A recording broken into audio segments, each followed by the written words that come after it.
నమస్తే, welcome to prime 9 education. అసలు students ఏ course తీసుకోవాలి అనే కన్ఫ్యూషన్ని ఎలా క్లియర్ చేసుకోవాలి, అలాగే రొటీన్ కోర్సెస్ తీసుకుంటే అసలు జాబ్స్ వస్తాయా, ఇలాంటి డౌట్స్ అన్నీ క్లియర్ చేయడానికి స్టూడియోలో ఉన్నారు కెరీర్ కౌన్సిలర్ శ్రవంతి గారు. Welcome ma'am. హాయ్ అండి. ఎస్, అసలు ఎలాగా స్టూడెంట్స్ సెలెక్ట్ చేసుకోవాలి అంటారు ఒక కోర్స్ని? స్టూడెంట్ సెలెక్షన్ అంటే అండి బేసిక్గా మనకి ఫస్ట్ ఒక యూనివర్సిటీ ఆర్ ఒక కాలేజీకి వెళ్ళాలంటే ప్రీ రిక్విజిట్స్గా మనం కొన్ని సాటిస్ఫై చేయాలి. లైక్ ఎంట్రన్స్ ఎగ్జామ్స్ అనేవి కంపల్సరీ రాయాలన్నమాట. ఈ ఎంట్రన్స్ ఎగ్జామ్స్ బేస్ చేసుకొని మనకి ర్యాంకింగ్ అనేది ఇవ్వడం జరుగుతుంది.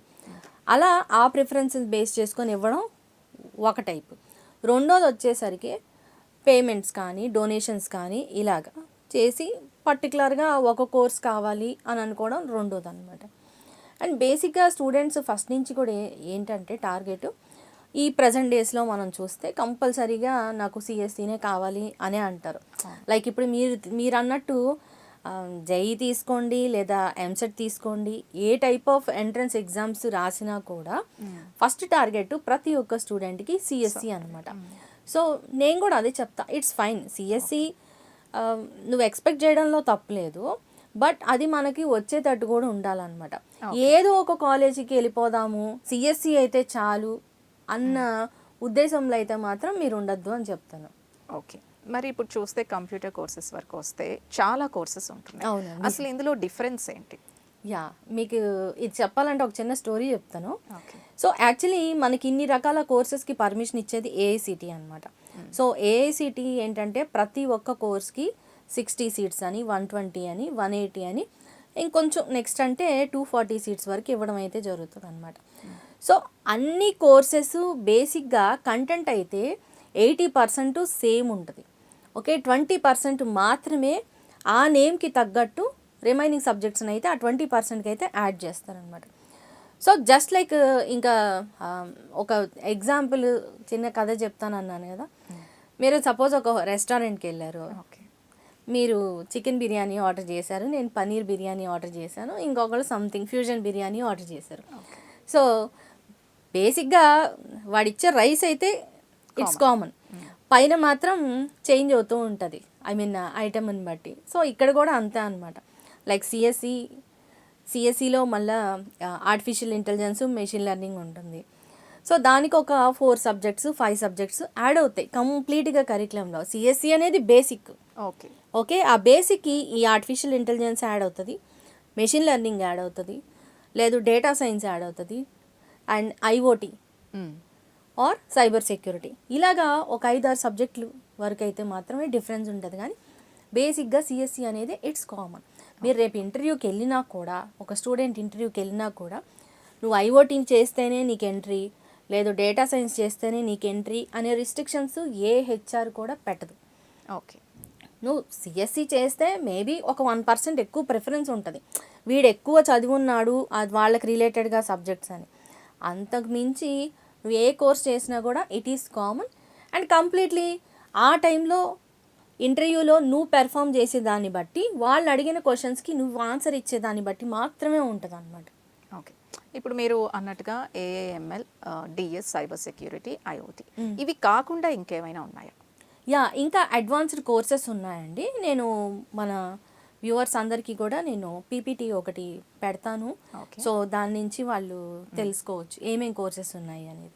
ఓకే, అలాగే శ్రవంతి గారు, మీరు అంతకుముందు ప్రీవియస్ వీడియోస్లో చూస్తే బైపీసీ స్టూడెంట్స్కి కొన్ని ఆప్షన్స్ గురించి చెప్పారు, కొన్ని రివీల్ చేశారు కూడా. ఇంకా ఏమైనా ఆప్షన్స్? ఇంకా అండి, నేను యాక్చువల్లీ మనల్ని కూడా చాలామంది పేరెంట్స్ కానీ స్టూడెంట్స్ కానీ అడుగున్నారు, కాల్స్ కూడా మనకు చాలా వచ్చాయి. ఓకే, సో ఖచ్చితంగా నేను ఈ ఎపిసోడ్లోనే క్లియర్గా అసలు కోర్స్ ఏంటి, దానికి సంబంధించిన టెస్ట్లు ఏముంటుంది, and at the same time packages కూడా ఎలా వస్తాయి, ఇవన్నీ కూడా నేను చెప్తానండి. ఓకే శ్రవంతి గారు, ఇప్పుడు డాక్టర్ అవ్వాలనే గోల్ పెట్టుకొని ఇన్ కేస్ నీట్లో ఫెయిల్ అయితే వారికి హాస్పిటల్ ఎన్విరాన్మెంట్లోనే పని చేయాలని అట్లీస్ట్ ఆ గోల్ వరకు వచ్చినా కూడా వారికి ఉన్న ఆప్షన్స్ ఏంటి?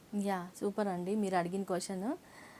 ఖచ్చితంగా ప్రతి డాక్టర్కి కూడా, సపోజ్ మీరు ఇప్పుడు పల్మనాలజిస్ట్ని తీసుకుంటే ఆయనకి దాని రిలేటెడ్ ల్యాబ్ టెస్టులు చేయడానికి సంబంధించిన అసిస్టెంట్స్ అయితే కావాలి. సో అలాగే కార్డియో తీసుకున్న ఆయనకి దానికి సంబంధించిన టెస్టులు చేయాలంటే అసిస్టెంట్ అయితే కావాలి, హెల్ప్ అయితే ఉందా అనమాట. దాన్ని మనం అలైడ్ సైన్సెస్ ప్రోగ్రామ్స్ అంటాము. సో లైక్ ఆప్టోమెట్రీ ఉంటుంది, రీనల్ డయాగ్నోస్టిక్స్ ఉంటుంది. సో నేను అవి కూడా మీకు ఇప్పుడు ఖచ్చితంగా నేను షేర్ చేస్తాను. Hi, let's explore the different career options in allied sciences and also science streams. Science streams అంటే ఇందాక మనం డిస్కషన్లో చూపించినట్టు సైన్స్ స్ట్రీమ్స్ అంటే బేసిక్గా ఫిజిక్స్, కెమిస్ట్రీ, మ్యాథమెటిక్స్, అలాగే ఫిజిక్స్, కెమిస్ట్రీ, బయాలజీ అండ్ ఇంకా physics, chemistry, mathematics and biology PCMB అంటారు, పీసీబీ అలాగే పీసీఎం. ఈ 3 కోర్సెస్ 12th కంప్లీట్ చేసిన వాళ్ళకి ఎలాంటి ఆప్షన్స్ ఉంటాయి. అండ్ మోర్ ఓవర్ ప్రీవియస్ వీడియోలో నేను బైపీసీకి డిఫరెంట్ ఆప్షన్స్ అని చెప్పినప్పుడు చాలామంది మాకైతే క్వైరీస్ అయితే ఇచ్చారు. లైక్ పీసీబీకి కానివ్వండి, లేదంటే బయాలజీ స్టూడెంట్స్కి ఎస్పెషల్లీ నీట్ రాకపోతే అదర్ ఆప్షన్స్ ఏమేమి ఉంటాయి, ఇమీడియట్గా రిక్రూట్మెంట్ కూడా అయ్యేటట్టు అని క్వశ్చన్స్ అయితే వచ్చాయి. సో అలాంటి ఆప్షన్స్ అన్నీ కూడా నేను మీకు పీపీటీ ద్వారా క్లియర్గా అయితే ఇప్పుడు ఎక్స్ప్లెయిన్ చేస్తాను. ఫస్ట్ మనం పీసీఎం ఆప్షన్స్ అంటే ఫిజిక్స్, కెమిస్ట్రీ, మ్యాథమెటిక్స్ వాళ్ళకి ఏమేమి ఆప్షన్స్ ఉంటాయి. రెగ్యులర్గా మనం చాలా డిఫరెంట్ కోర్సెస్ అయితే చూస్తుంటాము.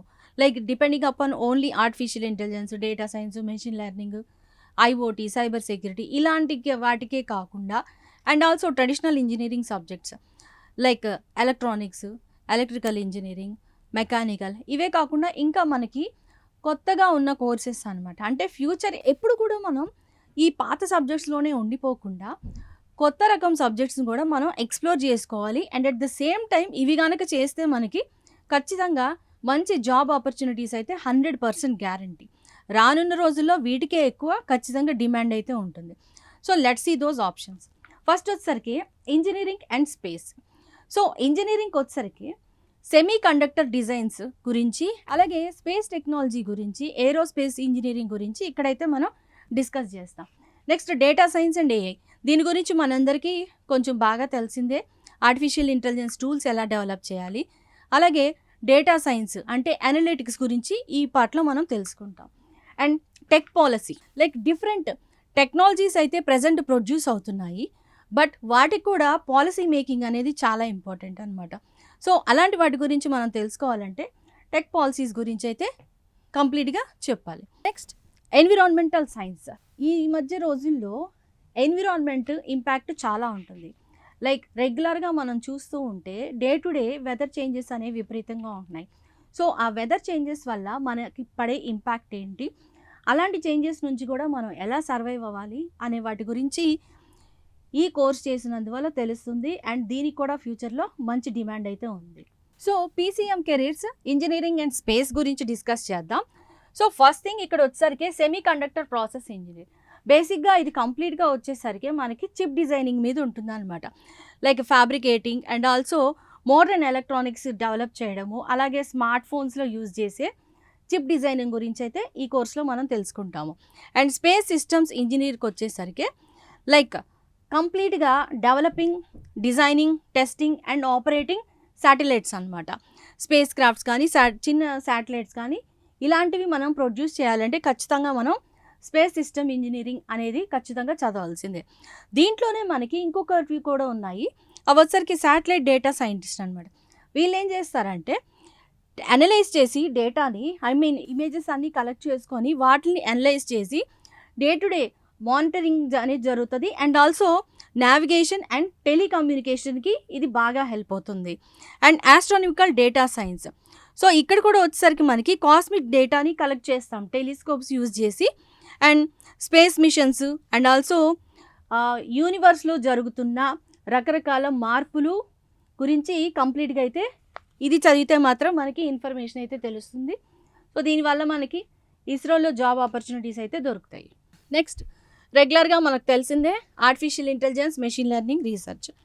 సో మనందరికీ కూడా కామన్గా తెలిసింది chat GPT. Chat GPT also comes from artificial intelligence research అనమాట. ఆర్టిఫిషియల్ ఇంటెలిజెన్స్ రీసెర్చ్ చేసినందువల్లే ఈ చాట్ బాట్స్ కానివ్వండి, చాట్ జీపీటీ కానివ్వండి, జెమినీ కానీ ఇలాంటివి ఎన్నో మనకైతే ప్రజెంట్ వచ్చాయి. సో నెక్స్ట్ వచ్చేసరికి టెక్ పాలసీ అనలిస్ట్. ఇందాక నేను చెప్పినట్టు డిఫరెంట్ టెక్నాలజీస్ని ప్రొడ్యూస్ చేస్తున్నప్పుడు వాటికి సంబంధించిన పాలసీ డిజైనింగ్స్ అనమాట. సో అదైతే ఈ course. Game simulation and environmental science. Game simulation మనం చెప్పక్కర్లేదు, పిల్లలకి ఖచ్చితంగా వీటి గురించి బాగా ఐడియా అయితే ఉంటుంది. VR virtual reality environment create చేయడము మనందరికి తెలిసిందే. కాకపోతే యూస్ఫుల్ గేమ్స్ డిజైనింగ్ చేసుకుంటే కనుక ఇటు స్టూడెంట్స్కి మంచిది, అలాగే సొసైటీకి కూడా చాలా మంచిది. అండ్ ఫైనల్గా environmental science. Day to day మనకి ఎన్విరాన్మెంట్లో ఎన్నో మార్పులు అయితే జరుగుతున్నాయి. ఇలా మార్పులు జరిగిన దానివల్ల మనం ఎలా ఎఫెక్ట్ అవుతున్నాము as a human beings, not only human beings, it every living organism in the world అనమాట. అవి ఎలా ఎఫెక్ట్ అవుతున్నాయి అనేది చదవడానికి కోసం ఈ ఎన్విరాన్మెంటల్ సైన్స్ అనే కోర్స్ అయితే తీసుకుంటాము. ఫిజిక్స్, కెమిస్ట్రీ, మ్యాథమెటిక్స్ చదివిన వాళ్ళు కేవలం టెక్ కోర్సెస్కే పరిమితమా అంటే కాదు. వాళ్ళు కూడా బిజినెస్ అడ్మినిస్ట్రేషన్ కోర్సెస్ చేయొచ్చు, అలాగే ఫైనాన్స్ కోర్సెస్ కూడా చేయొచ్చు. ఫైనాన్స్ కోర్సెస్ చేసి ఫైనాన్షియల్ డేటా అనలిస్ట్ అవ్వచ్చు, and at the same time financial investments కూడా చేయొచ్చు. సో దాంతోపాటు డిజాస్టర్ మేనేజ్మెంట్ అంటే మనకి న్యాచురల్ కెలామిటీస్, ఫ్లడ్స్ కానివ్వండి, లేదంటే ఎర్త్క్వేక్స్, ఇలాంటివి ఏవైనా జరిగినప్పుడు ఇమీడియట్గా యాక్షన్ తీసుకొని కరెక్ట్గా అందరినీ సేవ్ చేసేటట్టు ఉండడానికి ఈ డిజాస్టర్ మేనేజ్మెంట్ అనేది కంపల్సరీగా మనకైతే అవసరం అవుతుంది. ఇది కూడా ఎక్కువ గవర్నమెంట్ జాబ్స్కి మంచి రూట్, అలాగే కొన్ని ప్రైవేట్ ఆర్గనైజేషన్స్ కూడా డిజాస్టర్ మేనేజ్మెంట్ అయితే తీసుకుంటాయి. So next stream PCB, physics, chemistry, biology. ఈ స్ట్రీమ్లోకి వచ్చేసరికి ఎక్కువ డిమాండింగ్ ఉన్న కోర్సెస్ వచ్చేసరికి medical devices, research and genetics, food science and climate health. PCB కెరీర్స్లో మనకి ఫస్ట్ బయోమెడికల్ ఇంజనీరింగ్. బయోమెడికల్ ఇంజనీరింగ్కి వచ్చేసరికి designing and developing medical devices and also prosthetic limbs and also diagnostic equipment. మనం రెగ్యులర్గా చూసే ఎంఆర్ఐ స్కాన్స్ కానివ్వండి, x ray machines, prosthetic limbs, ఇట్లాంటి equipment, medical related equipment అయితే మనం ఈ బయోమెడికల్ ఇంజనీరింగ్ చదివిన దానివల్ల మనం అయితే డెవలప్ చేయొచ్చు. Next neuro science is a connection between brain, spinal cord and nerves. So వీటి స్ట్రక్చర్ ఏంటి అండ్ ఆల్సో వీటి డెవలప్మెంట్ ఏంటి and functioning and it's pathology అనమాట. కంప్లీట్గా దాని స్ట్రక్చర్ గురించి అనలైజ్ చేసి ప్రాబ్లం ఎక్కడ అనేది ఐడెంటిఫై చేసి దానికి తగ్గ మెడికేషన్ని డాక్టర్ హెల్త్తో మనమైతే ఇవ్వడం జరుగుతుంది. And next one is Biotech research scientist. So Biotech research scientist వచ్చేసరికి కొత్తగా biological products and also therapies అనమాట.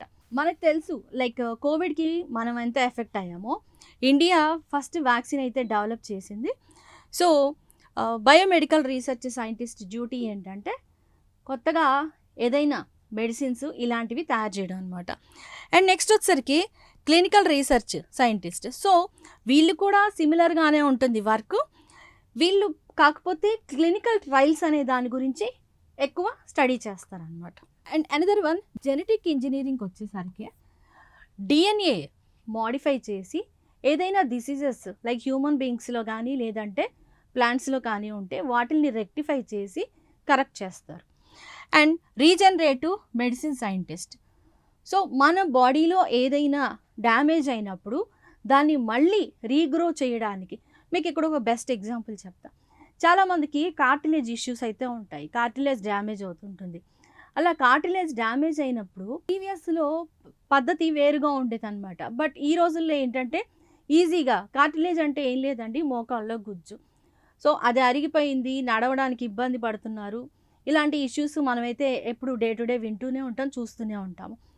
అలా బాధపడే వాళ్ళకి రీజనరేటివ్ మెడిసిన్ సైంటిస్టులు అనమాట. వాళ్ళు కూడాను మన బాడీలో నుంచే సెల్ఫ్గా డెవలప్ అయ్యేటట్టు ప్రొడ్యూస్ చేయడానికి ఈ కోర్స్ అయితే మనం పర్స్యూ చేస్తాం. సో జీనోమిక్ మెడిసిన్ స్పెషలిస్ట్ అంటే ఇది కూడా స్టడీ ఆఫ్ జీన్స్, బట్ ముందే ప్రిడిక్ట్ చేస్తారు. మన జీన్స్ని బేస్ చేసుకొని రానున్న రోజుల్లో మనకి ఎలాంటి డిసీజెస్ వస్తాయి, ఎలాంటి ప్రాబ్లమ్స్ ఫేస్ చేస్తామని ముందే ఐడెంటిఫై చేసి దానికి తగ్గట్టు మనకి సొల్యూషన్ అయితే ఇస్తారనమాట. ఫైనలీ పీసీబీ కెరీర్స్లో food and climate health. Food technologist వచ్చేసరికి మనం protein powders, dietary supplements, health supplements అని వినే ఉంటాం. సో అలాంటివి డెవలప్ చేయాలి అని అంటే ఖచ్చితంగా he must be A food technologist అనమాట. వాళ్ళు మాత్రమే చేయగలరు. ఇది కూడా పీసీబీ వాళ్ళకి best career option. And last one climate health scientist. ఇందాక నేను చెప్పినట్టు క్లైమాటిక్ ఇంపాక్ట్ వల్ల మనం ఎలా ఎఫెక్ట్ అవుతున్నాం. సపోజ్ ఇన్ కేసు మనం కనుక ఎఫెక్ట్ అయితే what is the solution. So ఇవి ఫైండ్ అవుట్ చేయాలంటే మాత్రం క్లైమాటిక్ హెల్త్ సైంటిస్ట్ అవసరం ఉంటుంది. ఇక్కడ not only human beings but also we have to consider living organisms in the world. PCMB careers. PCMB physics, chemistry, mathematics and biology చేసిన వాళ్ళకి best career options అయితే ఇప్పుడు చెప్తాను. అందులో ఫస్ట్ది బయో ఇన్ఫర్మాటిక్స్ సైంటిస్ట్ అనమాట. ఈ బయో ఇన్ఫర్మాటిక్స్ సైన్స్ అంటే ఏంటంటే like biology and also it is combined with coding. దీన్ని ఎందుకు యూజ్ చేస్తారంటే ఫర్ ఎగ్జాంపుల్ డిఎన్ఏని సీక్వెన్స్ చేసుకోవడానికి. ఓకే, కంపల్సరీగా మనకి ఇందులో మ్యాథమెటిక్స్ ఇంపార్టెంటే, ఎందుకని ఆర్టిఫిషియల్ ఇంటెలిజెన్స్ ఉంటుంది కాబట్టి. అండ్ ఆల్సో బయాలజీ కూడా ఇంపార్టెంటే, ఎందుకంటే డిఎన్ఏ గురించి స్టడీ చేయాలి కాబట్టి. Next one genomic data scientist. So ఈ జీనోమిక్ డేటా సైంటిస్ట్ ఏంటంటే బయాలజీ డేటాని యూజ్ చేస్తూ కంప్యూటేషనల్ టూల్స్ ద్వారా అల్గోరిథమ్స్ అనేది జనరేట్ చేస్తారు. కంపల్సరీగా ఇది ఎక్కువ డ్రగ్ డెవలప్మెంట్కి అయితే యూజ్ అవుతుంది. సో బయో ప్రాసెస్ ఇంజనీరింగ్కి వచ్చేసరికి బయో ప్రోడక్ట్స్ అయితే డెవలప్ చేస్తారు. లైక్ మీకు ఫర్ ఎగ్జాంపుల్ చెప్పాలంటే వ్యాక్సిన్స్ అనమాట. మాస్గా వ్యాక్సిన్స్ని డెవలప్ చేయడం ఇక్కడైతే చూస్తాం మనము. సో ప్రొడక్షన్ని ఆప్టిమైజ్ చేసుకోవడము అండ్ రైట్ టైంకి ప్రోడక్ట్ అయితే ప్రొడ్యూస్ అయ్యి నీడీ పీపుల్కి ఇమీడియట్గా డెలివర్ అవ్వడం అనమాట. Next space and astrobiology. మనకి ఎర్త్ ప్లానెట్లోనే ఆర్గానిజమ్స్ కాకుండా ఇంకా డిఫరెంట్ ప్లానెట్స్లో కూడా లివింగ్ ఆర్గానిజమ్స్ ఉన్నాయా లేదా అనేది స్టడీ చేయడానికి స్పేస్ అండ్ ఆస్ట్రోబయాలజీ ఎడ్యుకేషన్ అయితే మనం పర్సూ చేస్తాం. కాగ్నిటివ్ న్యూరో సైంటిస్ట్ అంటే బ్రెయిన్ ప్లస్ బిహేవియర్ని అయితే ఇక్కడ స్టడీ చేయడం జరుగుతుంది. ఎస్పెషల్లీ ఇక్కడ హ్యూమన్ డెసిషన్స్ అనలైజింగ్ అనమాట. ఒక్కొక్క సిచ్యువేషన్కి డెసిషన్ మేకింగ్ ఎలా జరుగుతుంది అనే దాన్ని అనలైజ్ చేయడానికి మనం ఈ కాగ్నిటివ్ న్యూరో సైంటిస్ట్ కోర్స్ అయితే మాత్రం పర్సూ చేస్తాము. So sustainability consultant, eco friendly practices, carbon రిడక్షను ఇవి ఎలా తగ్గించాలి ఏంటి అనేది ప్లాన్ చేయడానికి మనమైతే సస్టైనబిలిటీ కన్సల్టెంట్గా అయితే ఉండొచ్చు ఈ కోర్స్ చదివి. And next management analyst. నేను ఇందాక మీకు చెప్పినట్టు పీసీబీ వాళ్ళు కానివ్వండి, పీసీఎంబీ వాళ్ళు కానివ్వండి, పీసీఎం వాళ్ళు కానివ్వండి, ఎవరన్నా సరే they can become a management analyst. And next one నేను ఇందాక మీకు చెప్పినట్టు చాలామంది నీట్ క్వాలిఫై అవ్వకపోతే other than NEET a type of courses ఉన్నాయి, దట్టు స్పెసిఫిక్గా డాక్టర్స్తో పాటు వీళ్ళు కూడా హాస్పిటల్ వర్క్లో ఎంగేజ్ అయ్యి డాక్టర్కి హెల్ప్ చేస్తూ ఉండాలంటే ఈ కోర్సెస్ అయితే కంపల్సరీగా చేయాల్సిందే. వీటిల్నే మనం అలైడ్ సైన్సెస్ అంటాం. ఈ అలైడ్ సైన్సెస్లో మనం bachelor of anaesthesia and operation theatre technology గురించి తెలుసుకుందాం. సో జనరల్గా మనకి సర్జరీ ప్రొసీజర్స్ ఏమైనా ఉన్నప్పుడు ఎనస్థెటిస్ట్ అనేవాళ్ళు ఉంటారు. సో వాళ్ళకి సపోర్టింగ్గా ఉండే వాళ్ళే ఈ anaesthesia and operation theatre technology చేసిన క్యాండిడేట్స్. సో దీని టోటల్ కోర్స్ వచ్చేసరికి 4 years ఉంటుంది. ఫోకస్ ఏరియాస్ వచ్చేసరికి anaesthesia administration, surgical instrument handling, patient positioning and post operative care assistance. And another one bachelor of dialysis therapy and technology. ఇది కూడా 4 years programmes. So ఇది dialysis అంటే మనందరికీ తెలిసిందే, లైక్ కిడ్నీస్ ఫెయిల్ అయిన వాళ్ళకి రీనల్ ఫంక్షన్ కోసం అని డయాలసిస్ ట్రీట్మెంట్ అయితే జరుగుతుంది. సో ఆ బ్లడ్ ఫిల్టరేషన్ కానివ్వండి అండ్ ఆఫ్టర్ కేర్ అనమాట. డయాలసిస్ జరిగిన తర్వాత ఆఫ్టర్ కేర్ ఎలా తీసుకోవాలి ఏంటి, అండ్ కొద్దిసేపు మనం పేషెంట్ని అలాగూ రూమ్లో అడ్మిట్ చేసుకొని ఉంటాం కాబట్టి కంప్లీట్గా ఆ టైప్ ఆఫ్ కేర్ అయితే ఇవ్వాలంటే ఈ కోర్స్ అయితే మనం కంప్లీట్ చేసుకోవాలి. ఈ కోర్స్ కంప్లీట్ చేస్తే కనుక మనం నెఫ్రాలజిస్ట్కి అసిస్టెంట్గా అయితే వర్క్ చేయొచ్చు. And next physician associate. దీనికి కూడా కోర్స్ డ్యూరేషన్ వచ్చేసరికి 4 years. ఇలా జనరల్గా ఎండి డాక్టర్స్ ఉంటారు కదండి, అలాంటి వాళ్ళకి అసిస్టెన్స్ ఇవ్వడం అనమాట. సపోజ్ ముందుగా డాక్టర్ దగ్గరికి వెళ్ళే ముందుగా కావాల్సిన బేసిక్ టెస్ట్లు అంటే వైటల్స్ చూడటము అండ్ మన ప్రీవియస్ హిస్టరీ, మనకేమైనా డిసీజెస్ వస్తే వాటి గురించి నోట్ చేసుకోవడము, ఇవంతా కూడా ఇన్ఫర్మేషన్ డాక్టర్కి పాస్ చేయడము.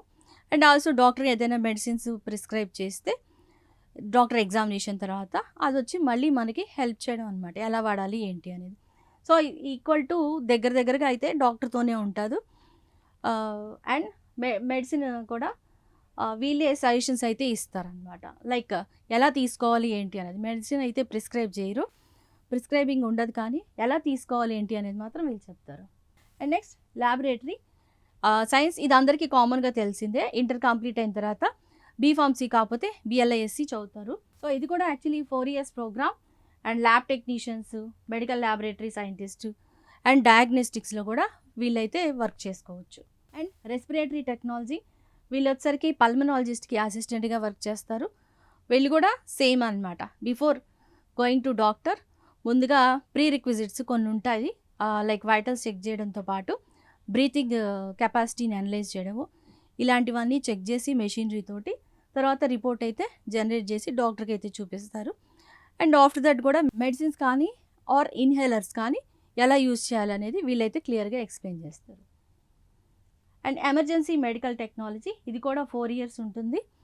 అండ్ ఇందులో కూడా మనకి ఏదైనా అనుకోకుండా ఎమర్జెన్సీలో లైక్ యాక్సిడెంట్స్ అవ్వనివ్వండి, లేకపోతే సడన్ హార్ట్ అటాక్స్ వచ్చినప్పుడు ఫస్ట్ ఎయిడ్స్గా వచ్చి చేసి వీళ్ళు బేసిక్ ట్రీట్మెంట్ ఇచ్చి తర్వాత హాస్పిటల్కి అయితే షిఫ్ట్ చేస్తారు. అండ్ బ్యాచులర్ ఆఫ్ ఆప్టోమెట్రీ, ఇది వచ్చరికి కంప్లీట్గా 5 years. మనం ఆఫ్థల్మాలజిస్ట్ దగ్గరికి వెళ్ళే ముందు కంప్లీట్గా మన రెటీనా చెక్ చేయడము అండ్ బేసిక్ సైట్ చెక్ చేయడము, అండ్ మనం ఆల్రెడీ గ్లాసెస్ యూజ్ చేస్తుంటే వాటిని చెక్ చేసి పవర్ ఎంత ఉంది ఏంటి అనేది చూసి ఫైనల్గా డాక్టర్ దగ్గరికి అయితే తీసుకెళ్తారు. ఆ టైప్ ఆఫ్ జాబ్ చేయాలంటే కంపల్సరీగా మనం ఆప్టోమెట్రీ అయితే చేయాలి. Okay.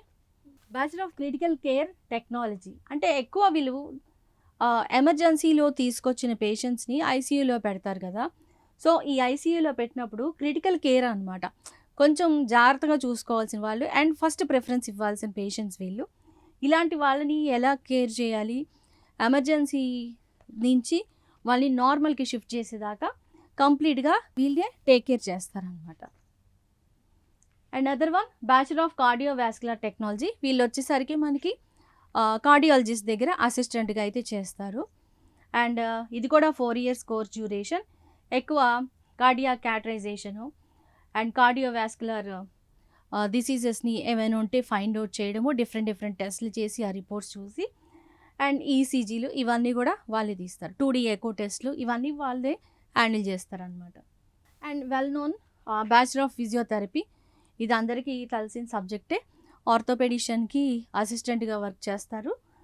And body movements చేపించడము, paralysed పేషెంట్స్కి ట్రీట్మెంట్ ఇవ్వడము, అలాగే సర్జరీస్ కానివ్వండి, ఏదైనా ఫ్రాక్చర్స్ అయిన వాళ్ళకి మళ్ళీ రెగ్యులర్ వర్క్కి వచ్చేంత వరకు వీళ్ళ హెల్ప్ అయితే చాలా నీడ్ ఉంటుంది. అండ్ వీళ్ళకి కూడా హై డిమాండింగ్ కోర్స్ అనమాట ఇది.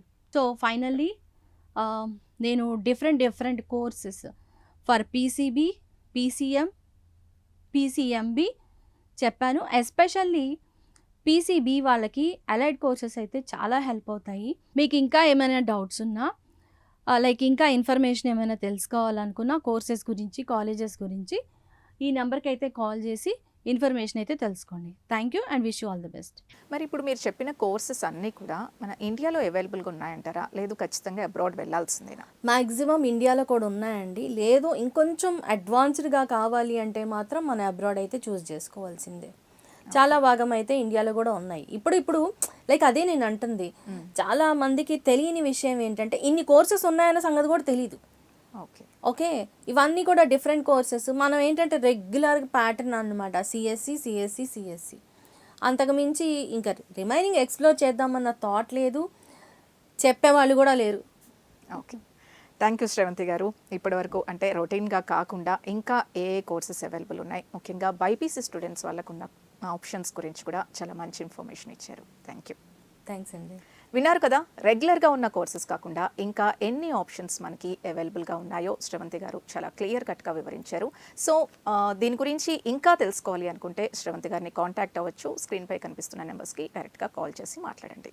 Thank you. ఇది ఇవాల్టి Prime9 ఎడ్యుకేషన్. మరొక ఎపిసోడ్తో మళ్ళీ కలుద్దాం. Keep watching Prime9.